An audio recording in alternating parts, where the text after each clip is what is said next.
Okay, I have a story to tell you that occurred today, but I don't know when I'm posting this video, so the order of when this is actually happening is probably a little bit back. But I have to tell it, record the video today, or I'm gonna forget half the details, so here we go.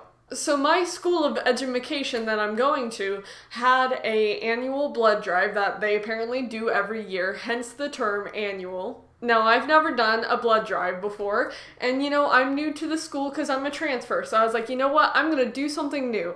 Mainly because I've never donated blood before, and two, because I'm still trying to overcome my slight fear of needles. I'm just like, I gotta let myself suffer so I don't suffer in the future, But essentially, the idea of a blood drive is so cool to me because, you can help someone out by just giving some of your own blood, like you're a part of another person now.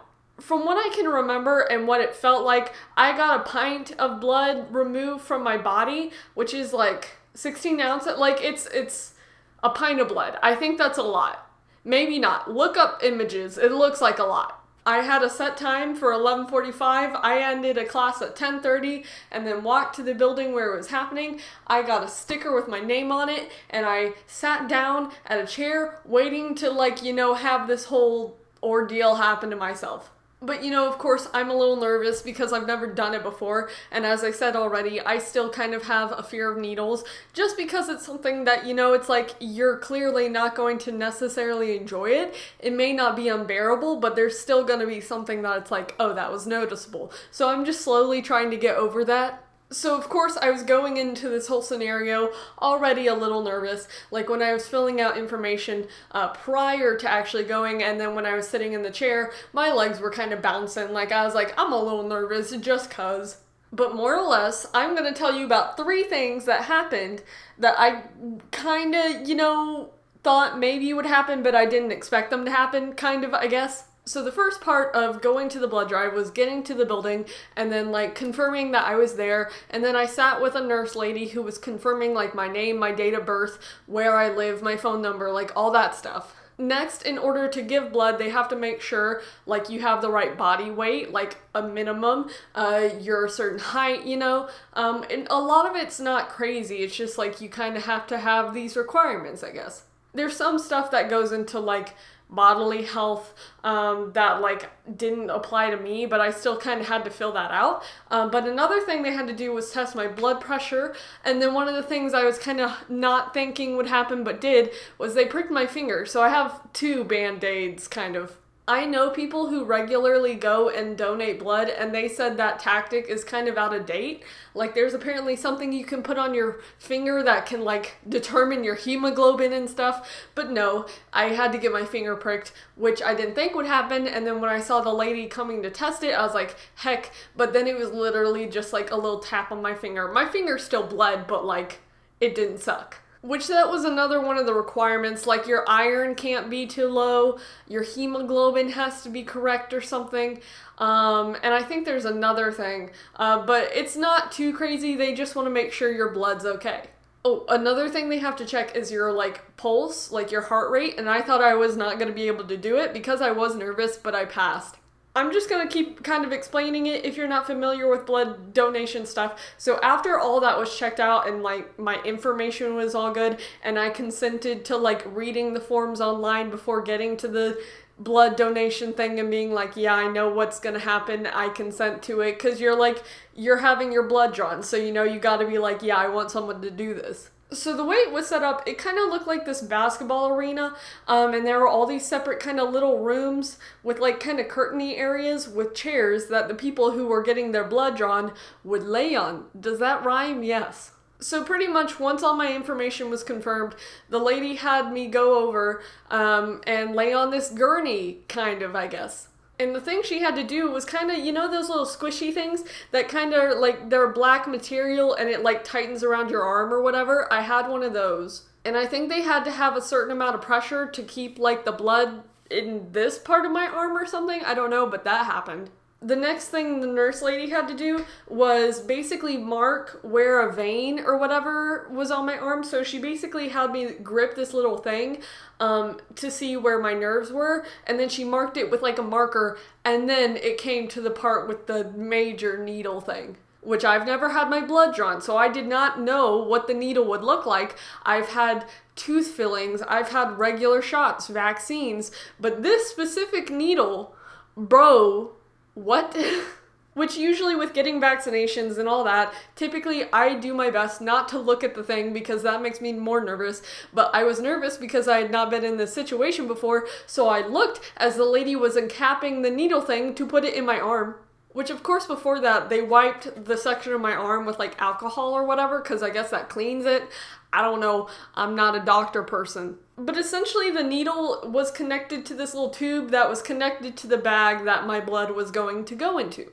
So honestly, when the needle went into my arm, that wasn't the worst part of it. It definitely was noticeable because like the needle part of it was bigger than I was kind of expecting. Not horrible. Like the whole scenario with it, way less horrible than I, imagined it to be. That's what we humans do. We make things more dramatic than they actually are. Personally, with my experience in this, the worst quote-unquote part about it is the needle stays in your arm for like the 10, 12 minutes or however long you're there. So like if you move your arm very much, you're gonna feel that a needle's there, like it's just chilling in your arm. Which of course I was curious, so when the lady had put the needle on my arm and put some tape to hold the little tube thing in place so it wouldn't just be hanging, I looked and there was like, the needle was just like in my arm and I was like, well, that's new. And the lady was like, why are you looking at it? I was like, bro, I don't know. So the worst part about that needle specifically, the one that like goes into your arm, was the fact that occasionally it's very small, but it's like, you can notice that it's in your arm. It's not horrible, but you notice it. So the longest part essentially of the entire process was getting my information confirmed and filled out. So the actual part of me sitting in the chair maybe took like 8 minutes, because what they do is they have your arm hooked up to the bag thing, so your blood is going out, which that was kind of interesting to see, just like this dark liquid in a tube, that's my blood, whoa. But like, that actually went by pretty fast. It went by pretty fast because they give you this little squeezy thing, and I think by using the pressure you make the blood move more. But the lady who helped check on me said that my blood was actually going a lot faster. So, speed, gamers. However, this last part was essentially the worst part of the whole experience. Now, before going in to get your blood drawn, they recommend that you drink at least 16 ounces of water and have a meal and get some decent sleep. I just so happened to pretty much do the exact opposite of that. On the day of which this is being filmed, I had to turn in an essay, and I did not get any sleep because I was working on that essay because it was a hard essay to do. So I basically got no sleep, maybe an hour or two. So I was basically up kind of almost 2 days, and then I was drinking coffee, which technically makes you more dehydrated than hydrated, and all I had in the morning for breakfast was grits. So, I'm walking in to the blood drawing scenario as clearly the best person to do it. Which then again, I will say, I did drink during class and I was drinking water before getting my blood drawn. That way, I was technically still hydrated. However, I will say the worst part of the scenario of getting my blood drawn was pretty much the end, because they were disconnecting the tube or whatever from my arm, and I was feeling fine 1 second. The next second, I was gonna throw up, but I didn't. I essentially was dry heaving, and I don't know if I passed out, but I was definitely I could not hear what people were saying. My eyes were open. I might have passed out. I don't know.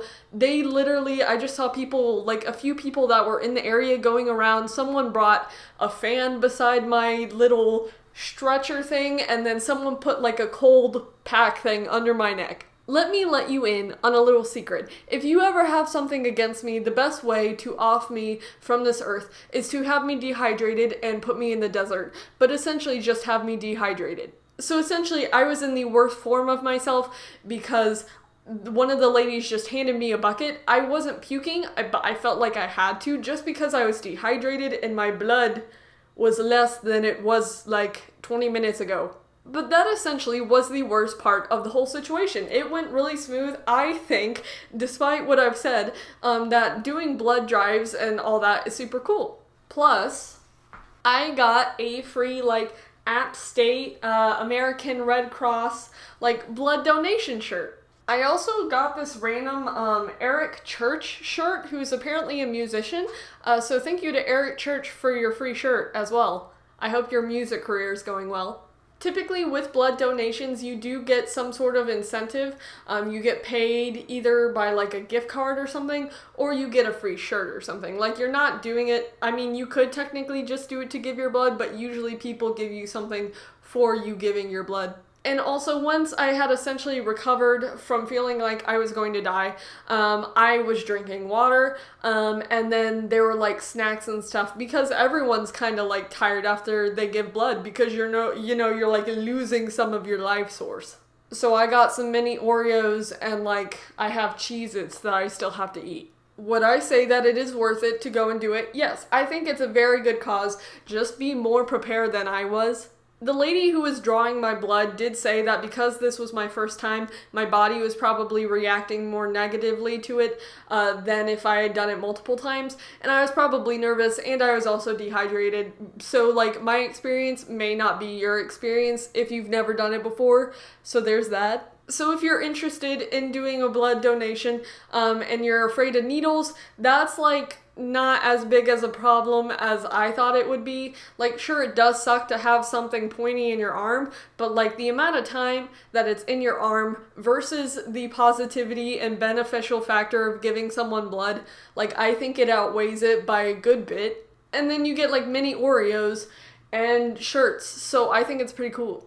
But no, dude, I'm telling you, I don't know if you've ever experienced this before, but you know how sometimes your body, you're not mentally there, your body's taking over whatever scenario is happening, and it's just you're just kind of in this phase of, I'm going through with something, but I can't control it. When you're puking or something, that's what it was. I was so out of it, and I literally don't remember them taking out the needle, because that was happening literally at the same time where I was puking, and I probably did faint. I didn't ask because I felt embarrassed. But that's essentially the story. Overall, I would definitely say if you have the chance to go and do it, experience it once at least, and then if you didn't like it, you don't have to do it ever again. That's just how it is. I know this video is a bit long, but I had to do it now because I would have forgotten a bunch of the details if I did this video later. So thank you very much for watching. Bye.